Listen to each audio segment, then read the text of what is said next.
भगवत गीता में कहा गया है कि आत्मा अजर और अमर है। यदि ऐसा है, तो पृथ्वी की जनसंख्या क्यों बढ़ रही है? इसके पीछे दो प्रमुख कारण बताए गए हैं।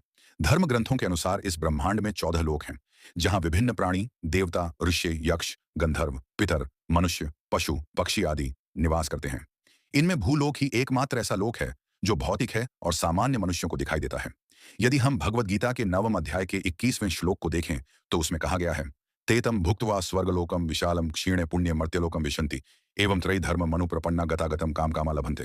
अर्थात जो लोग स्वर्ग के सुखों का उपभोग करने के लिए पुण्य कर्म करते हैं, जब उनका पुण्य समाप्त हो जाता है, तो वे पुनः पृथ्वी पर लौट आते हैं। इस प्रकार भोग की कामना करने वाले प्राणी बार बार इस संसार में आते जाते रहते हैं। इसी प्रकार श्रीमद् भागवत पुराण के 11वें स्कंध के 10वें अध्याय में भी यही बताया गया है कि आत्मा अपने कर्मों के अनुसार एक लोक से दूसरे लोक में जाती रहती है। चूंकि कलयुग आध्यात्मिक पतन और अधर्म का युग है, इसमें लोग पहले की अपेक्षा कम पुण्य कर्म करते हैं। इसी कारण मृत्यु के बाद आत्माओं को स्वर्गलोक में ठहरने का अवसर कम मिलता है और वे शीघ्र ही पृथ्वी पर जन्म ले लेती हैं। यह भूलोक में जनसंख्या बढ़ने का एक कारण है।